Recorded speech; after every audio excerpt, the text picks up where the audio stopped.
I have been told that Deepshikha is a senior data scientist at NVIDIA, and Akshit is a solutions architect. So I am a bit interested, like what are first of all the various domains which are apart from this data scientist and other positions. What are the various domains which NVIDIA mainly works in?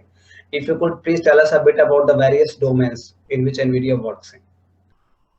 So just to clarify, I think the main question that you're putting, and just to confirm, is that what are the other roles that how exactly does NVIDIA fit into supporting all of these organizations around the world who are doing, healthcare work or media and entertainment work, right? How does that whole pipeline looks like, and where do me and Deepshika fit in?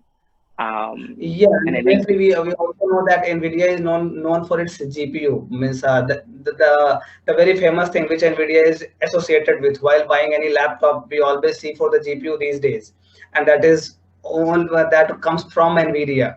So yeah, overall all the various domains which if you could the various roles or the domains which you guys want to call.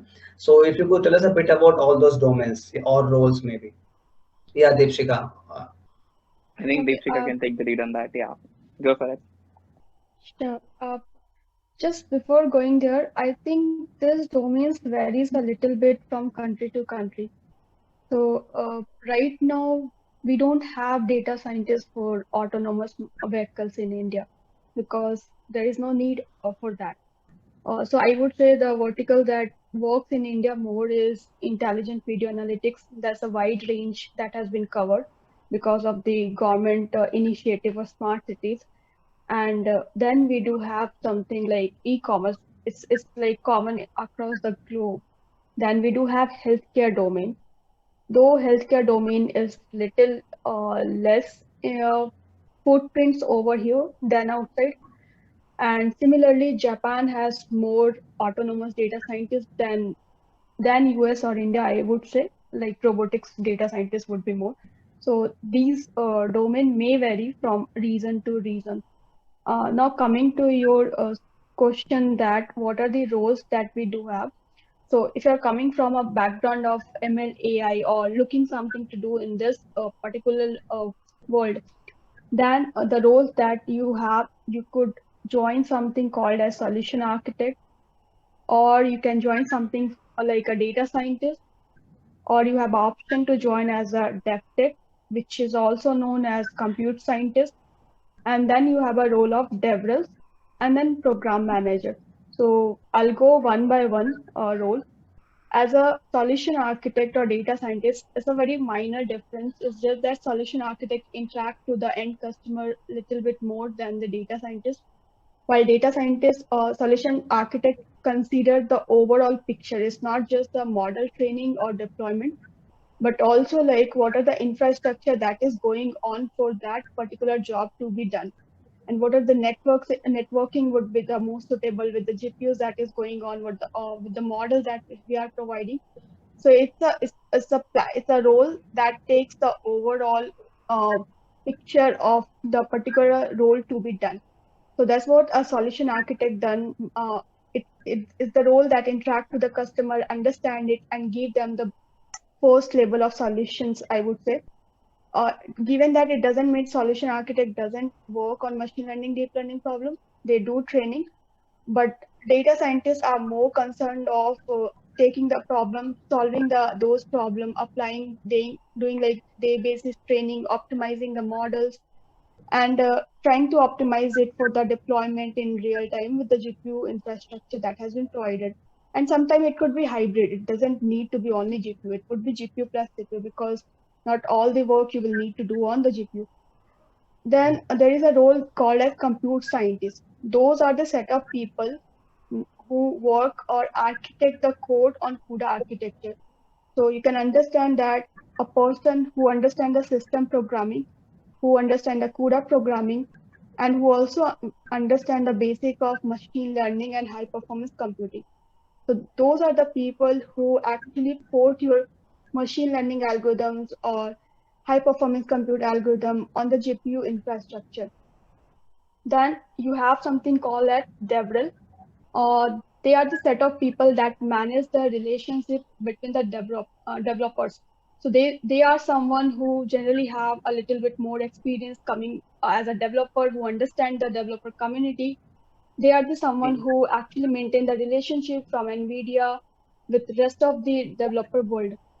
And then you have product manager that basically understand the requirement, craft out the product plan, and then work with data scientists and engineering manager to roll out this plan. So Yeah. these are few top level I would say, but there are other roles like you would have AI engineer, then you would have ASIC engineer. So there are a couple of more engineering roles that we do have, and again, like some other roles that is very common across different organizations, like quality assurance engineer, testing engineer. So those roles would also be there. I Yeah, think. so I have a couple of things which I want to know more. Like Okay. that you mentioned, Deepshikha, that that autonomous data scientists. So, what do you mean by autonomous data scientists? Is it that the data scientists who are working for some autonomous vehicles, something like that, or what does autonomous data scientists mean actually? So what do I mean is that someone who works more on uh, autonomous vehicle algorithms. So those, when you work in the domain of autonomous vehicle, it's not only AI or ML engineering that you have to understand. You have to also understand the simulation. You also have to understand the process. You also have to understand the infrastructure, because that's more complicated than your regular work. Or I would say why I have said that the domain is not there, because we don't have autonomous vehicle. We don't design autonomous Okay, yeah. vehicle in India so frequently. That's the reason the data scientist is not required to work on that particular problem. Yes, yes. So that's why in We. India we are not having autonomous data scientists right now. Maybe in future there might be yeah. And you No, also there. mentioned yeah, you also mentioned various roles. I would like to just enumerate it once again. Like you mentioned, starting from solutions architect, then you went on to data scientist, followed by compute scientist or compute data scientist. Then there were developer roles, and finally you mentioned about manager or something, right? Product manager, right? Product manager. So, so I think these 4 or 5 roles you discussed. So, what are the experiences required for these roles? Like we always see in the advertisements that this plus like 3+ or something plus years of experience are required. So, could you please also tell us a bit about the number of years of experience required for these roles? Like just in brief, maybe. Uh, Actually, do you want to take? I can take Yeah. examples and explain, or you want to Yeah, take first, yeah. or In that I case, can go. yeah, I can. yeah. In I can that talk case, about it. yeah, he can start with the roles like Deepshikha. I already mentioned that the roles in India are a bit varying or different from the roles offered in USA. So Akshit, you could please start with the roles which you have seen in USA, or at least which are available in your I place, think and then we can. I think Sudhankar, these roles are common. The thing is that domain would not be Yeah. there in the that particular Okay, reason. okay, That yeah, not, but these roles are common, and I would like Akshit also to comment after me. Yeah. If I have to start, I've seen that an essay. So there is a label, right? It's not that if I'm joining as a solution architect or I'm joining as a data scientist, then I'll come as a level one solution architect or I'll come as a senior solution architect, right? So if you're coming as a fresher, you will have a level of one maybe because you just joined. So you can tell as a junior, but it doesn't like a junior solution architect. It's more like your IC level is what it is coming out, right? So that yeah, would be when you join as a fresher, it would be generally IC level one. You don't generally people who have done masters got IC level two. If you are coming after Yeah. BTech, you will get something like IC level 1. And if you are coming with some experience of 2-3 years, you will get an IC level of 3. Similarly, if you are coming like higher, then you will get something IC level, better IC level. Or if you have an experience of managing people, then you will get a role something like a manager for that particular work, like for as a manager or maybe a DevTech manager. Now, going to a Right. DevTech role, mostly I have seen DevTech comes someone who has really good skill in coding, and they can be IC level 2 also if you qualify those set of rounds. But they are also the same rules follows. If you're coming from the BTech, you will get the IC level 1. If you're coming from MTech and you have qualified, you will get IC level 2. So this is what I have seen. Now coming to DevRel. DevRel is someone who should have some relationship with developer. So someone who actually worked in the community as a developer for long duration, or let's say 3 or 4 years. So that's common that the developer that is joining will have an experience of 3 to 5 years as a developing some product, and now he want to work in like in a bigger picture where he want to interact with the people and maintain the relationship, understand how developer works, because developers should be someone who understand the developer community quite well. So that person would be experienced in general. I Now think coming to yeah, one more thing to yeah, add with the DevRel thing would be that what do we mean by community here, right? What is the meaning of that community? So, for example, a big major community around the world today is the AI/ML community.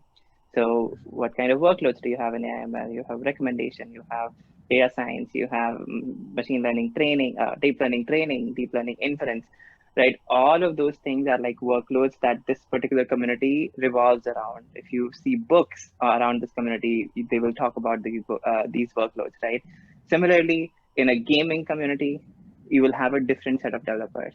In a media and entertainment community, you'll have a different set of developers. In a robotic community, you will have a different set of developers. They will require different developer relations like DevRel to focus on that community. So that's what we mean by community, just to like make sure that the audience understands. Yeah, Yeah, yeah. go ahead. Deepshikha.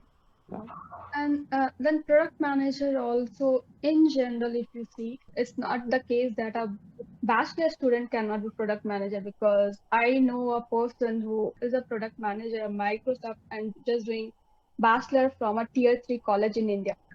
So you can be that. There are exceptions always, but a product manager should be someone who understands the product, who can carve out the requirement and then formulate it for engineering manager. So that always that person generally have some experience of engineering and then experience of product development. So that's the ideal person that join as a product manager. Right. I mean, If to you would add like to to this add, role, yeah. yeah, to add to the product manager side of things, I definitely have seen programs within NVIDIA that allow you to rotate between all of these different roles. And that's a very good program. At least here we have something called New College Graduate Program. It's another thing that, when you do masters, sometimes people already have experience between their bachelor's and their masters. Sometimes people don't. And you are given the option of doing this rotation. So I've seen people who will work in NVIDIA for like, 6 months in an SA role, 6 months as a DevRel, 6 months as a dev tech, based on, their interest, based on what kind of domain they want to specialize in. And they will also get to do the same rotation for product manager roles. And I have personally seen people who do that. And this sort of helps them get the experience of NVIDIA in a way that, you are on a certain parts of the pipeline, on how NVIDIA supports a particular customer, and then you explore different parts until you find the one that you're good for a long time, right? So you definitely have that option here in US. I'm sure similar program would be existing in India. I'm like maybe Deepshikha can comment on that, but Yeah, so yeah. since India is a small region, I would say, and number of dev tech or number of data scientists hired right now is less than US if you compare this number. So that is something which is not running, but it is about to start because engineering sector, right? So the opportunity Yeah. for you to roam around in different vertical is more in India, because you have engineering for autonomous also that is sitting in India. So you have this option, but it is not currently running, like as Akshit said, but it is about to start in India also, where you can go and work in some other domain. If you like the role, continue with the different role. If you don't like the role, you can come back and join again. So that visibility allows you to try different works in the pipeline, and these roles has very thin line. I mean, the difference is very thin, and you got the opportunity to work on different kind of roles. Just one thing I missed, like what one role that I have not described is applied research scientist role, and there are two set of research role that in NVIDIA have. The one is core research, and the other is applied research scientist. The core researchers generally required you to be a PhD student or someone who has experience of research or worked as an assistant professor. Now, if someone is in applied research, then a master can join applied research, or someone who is working as a data scientist in NVIDIA or some other role, it is we can join as an applied scientist. So, and applied scientist is more like where uh, people are sitting on different countries. So like it used to be a small group, and those set of people doesn't come and sit in just one place. So yeah, since I missed the role, I thought to cover it. Yeah, I think in short, like applied scientist work is to talk to the core scientists and then talk to also people who are building, SDKs or products for NVIDIA, and see what parts are applicable from the core science to what can be applied really in the real world domain. And they would also be good at coding. They would also be good at researching and reading papers, and also it might even lead to patents and research papers. So that is the role that sort of gets the research side as well as the development side, hence the applied research scientist role. Yeah. Right, and why I said like there is a very thin line, because as a data scientist also you get an option in NVIDIA to work on a research in collaboration with institution. Like Right. I worked a long time for with HER, so I got this opportunity to work with professors and collaborate with them. So there's a very thin liner that comes between different roles. Applied scientist has a shorter vision, I would say, that which is going to come as a product in coming days. I would say in a month, or maybe in a year. While your core research is a long-term vision, where which generally goes like 2-3 years of roadmap. Yeah. So Yep. you Yep. mentioned that you work with HER. HER, is it HER? Yeah, that's actually abbreviation for higher education. So Higher education Okay. research. education like IITs, MITs, or Akshit would have more organizations option, but here mostly it's IITs, NITs, and then CDEC, all the DST, those research organization that works in India. So, as a part of that role, what is it like that? Means you are helping them learn the new technology, new algorithms, or what is it like? Means So it's generally goes like a three-party collaboration, research collaboration, where some project has been came up, and then we talk with the professors. It's like a professor, NVIDIA, and a third party, let's say Microsoft or maybe CDAC. So the problem statement comes, and NVIDIA and the organization tries to solve that problem. So both NVIDIA and the professor mentor it, and then a student allocated, he got the internship inside NVIDIA, and the student and the engineer of NVIDIA works in that project as a collaboration, and then later on we take that research in production. okay, so it's kind of collaborative research between various parties, like NVIDIA and some HER. Right, I would say some higher education, mostly some IITs, some NITs. If you're outside, it would be MIT or some other Yeah. organization. So the way to look at it would be there are similar, you can draw parallels to the research organizations inside Google or Microsoft. I'm sure everyone's research organization have Right. professors who are like their partners and who help grow the research, or if you want to do some experiments, we can provide infrastructure if you want to learn some tools or accelerate a specific custom model, right? That's where someone like Deepshikha or me would go in and help them accelerate that particular model that they are working on GPUs, so that they can train in faster times and get the research output faster. So yeah, that's where we fit in. Yeah. Yeah. And I think if we forgot to say this one thing before, but as we described the roles, right, as Deepshikha put in the roles, of course there are different roles, and of course there is a rotation program that happens where you get to explore different parts of the pipeline. I think Deepshikha said that one very important thing, that there is a very thin line between the way these roles operate. We work Yeah. very closely with each other to serve any given partner, right? All of these roles really, like, we go all hands, and we deliver what is needed to the customer, what is the best solution there. At the same time, uh, we are a very flat organization, right? I can go talk to any engineer on any part of the world, and same for Deepshika. And that's the kind of support that you get if you join NVIDIA. Is let's say you're someone who is working in Japan, right? Or and the product team or the engineering team sits in US, or the engineering team sits in India or China. You have that active communication, and people will go be like, I have had meetings where we are in like 4 different time zones, and we are trying to serve this one customer, and we have problems to solve. There are experts in all 4 different time zones, and we have to coordinate and get that out. So we have frequent meetings even with Israel or India or China or Japan. So that's the kind of multicultural thing, and hence the kind of roles that exist here versus in India are not really that different. Me and Deepshika work for the same organization. At some point, both of our, like, up the levels, our bosses are the same. We all report to, of course, our CEO, but then even down the line, we both report to a certain person, right? And that's why I love, like, this part about this close collaboration that you can have with anyone around the world working for the same company, and they all understand and appreciate what you're doing, and that really, counts for something, when you talk about a multinational company. So yeah. Yeah.